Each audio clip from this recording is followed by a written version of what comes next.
إن الحمد لله وحده والصلاة والسلام على من لا نبي بعده اللهم علمنا ما ينفعنا وانفعنا بما علمتنا وزدنا علما وأصلح لنا شأننا كله ولا تكلنا إلى أنفسنا طرفة عين الحمد لله যাবতীয় প্রশংসা একমাত্র আল্লাহ রাব্বুল আলামিনের জন্য। অতঃপর সালাত এবং সালাম নাজিল হোক সর্বশ্রেষ্ঠ নবী এবং রাসূল মুহাম্মদ সাল্লাল্লাহু আলাইহি ওয়াসাল্লামের উপর। আল্লাহুম্মা সাল্লি ওয়া সাল্লিম আলাইহি। আমরা গতকালকে আবু যার রাদিয়াল্লাহু তাআলা আনহুর এক হাদিস উল্লেখ করছিলাম ফিতনা সম্পর্কিত হাদিসের আলোচনায়, যে রাসূলুল্লাহ সাল্লাল্লাহু আলাইহি ওয়াসাল্লাম তাকে ধৈর্য ধারণ করার জন্য বললেন, যখন এমন এক সময় আসবে যখন একটা কবরের মূল্য দেওয়া হবে একটা দাসের মূল্য দিয়ে। গতকালকে এই হাদিসটা বলেছি। যখন মুসলিমদের মাঝে প্রচণ্ড লড়াই হত্যাকাণ্ড দেখা দিবে, তখন রাসূলুল্লাহ সাল্লাল্লাহু আলাইহি সাল্লাম তাকে ধৈর্য ধারণের নির্দেশ দিলেন। আর সাহাবী বললেন যে আমি কি আমার কাঁধে তরবারি বহন করব না? তিনি বললেন যে না, তুমি যদি করো তাহলে তুমি তাদের অন্তর্ভুক্ত হয়ে যাবে। তো আজকের হাদিস ৮৮ নম্বর হাদিস। ইবনু মাজাহ রাহিমাহুল্লাহ বর্ণনা করছেন আরো অতিরিক্ত। রাসূলুল্লাহ সাল্লাল্লাহু আলাইহি সাল্লাম বললেন, কাইফা আনত ওয়া জুআন ইউসিবুন নাস হাত্তা তা'তিয়া মসজিদাক ফালা তাস্তাতিউ আন তারজি'a ইলা ফিরাশিক।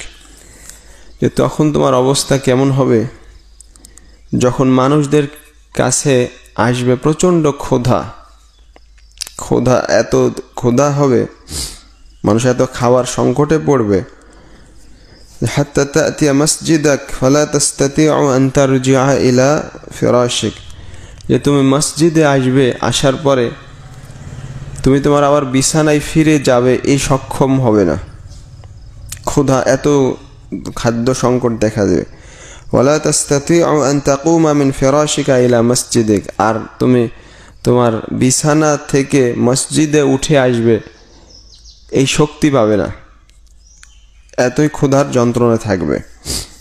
তো সাহাবী বলছেন আল্লাহ ওয়া রাসূলু আ'লাম। ওই সময় সাহাবীকে বললেন যে তুমি কি করবে, তোমার অবস্থা কি হবে? আবু যার রাদিয়াল্লাহু তাআলা উত্তর দিলেন, আল্লাহ ওয়া রাসূলু আ'লাম, আল্লাহ এবং তার রাসূলই ভালো জানেন, বেশি জানেন। আও মা খারাল্লাহু লি ওয়া রাসূলুহু, অথবা আল্লাহ এবং তার রাসূল যা পছন্দ করেন সেটাই করব। তো রাসূলুল্লাহ সাল্লাল্লাহু আলাইহি সাল্লাম বললেন, আলাইকা বিল ইফফা।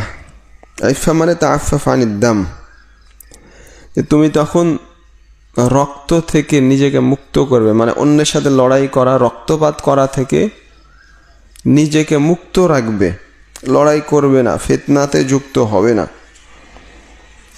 এই সবগুলো হাদিস উল্লেখ করছে যে ফিতনা থেকে যথাসম্ভব দূরে থাকবেন আপনার শরীর দিয়ে এবং সাথে সাথে আপনার জিহ্বা দিয়ে।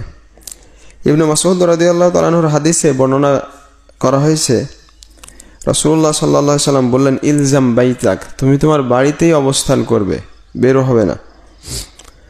তো সাহাবী বললেন, ফা ইন দাখালা আলাইয়া বাইতি, যদি আমার বাড়িতে প্রবেশ করে। তো রাসূলুল্লাহ সাল্লাল্লাহু আলাইহি সাল্লাম বললেন, ফাকুন মিসলাল জামালিল আওরাকিস সিকাল আল্লাযী লা ইয়ানবাইসু ইল্লা কারহান ওয়া লা ইয়ামশি ইল্লা কারহান।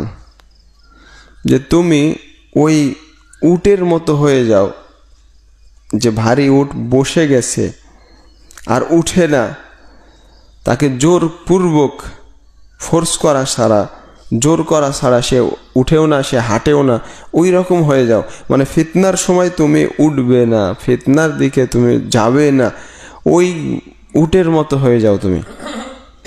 এরা রাসূলুল্লাহ সাল্লাল্লাহু আলাইহি ওয়াসাল্লাম দিক নির্দেশনা দিলেন এইভাবে, মানে ফিতনার দিকে তুমি যাবে না, জোরপূর্বক ছাড়া।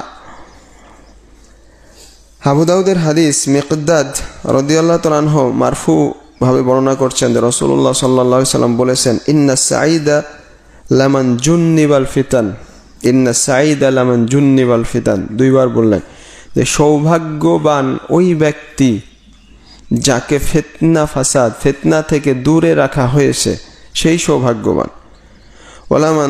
ওয়ালামান ইবতুলিয়া ফাসাবারা ফাওয়াহান, আর যাকে এই ফিতনা দিয়ে পরীক্ষা করা হচ্ছে, ফিতনায় ফেলা হয়েছে। আর যে ব্যক্তি তাতে ধৈর্য ধারণ করেছে সেটা তার জন্য অনেক উত্তম।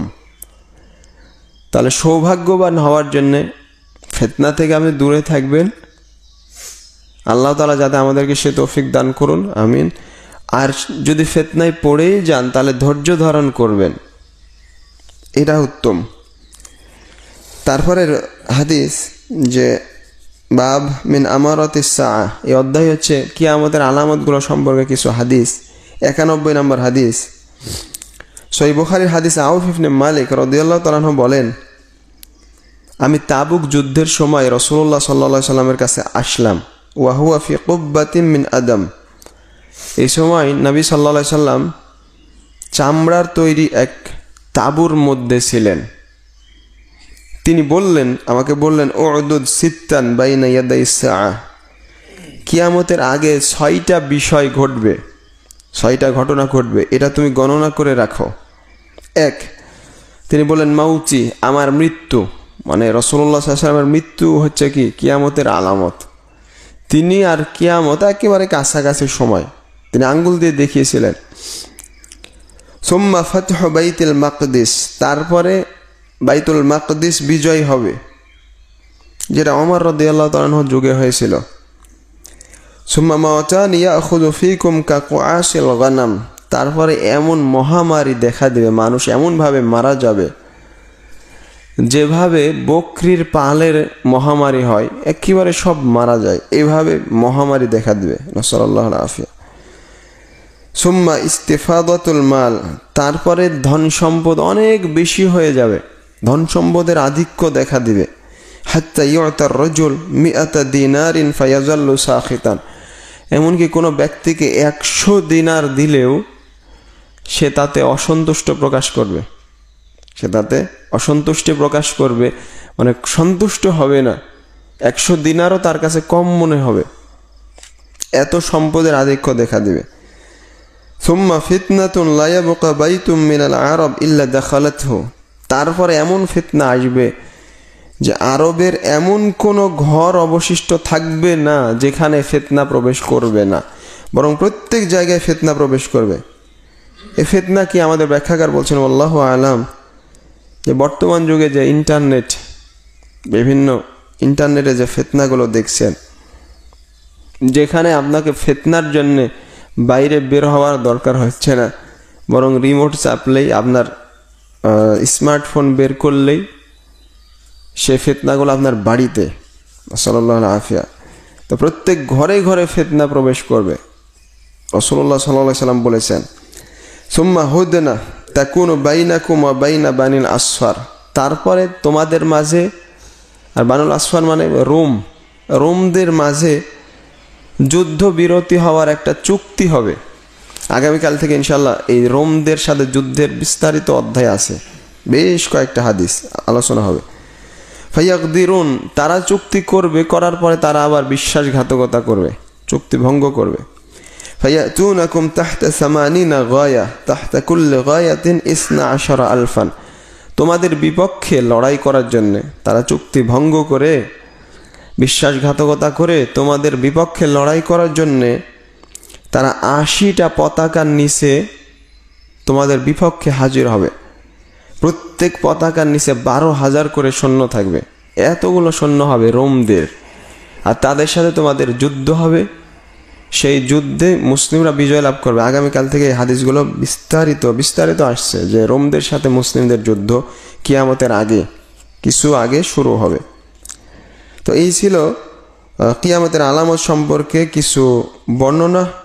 আল্লাহ আমাদের সবাইকে এগুলো জেনে ফিতনা থেকে বাঁচার জন্য যথাযথ প্রস্তুতি গ্রহণ করা তৌফিক দান করুন। আল্লাহুম্মা আমিন।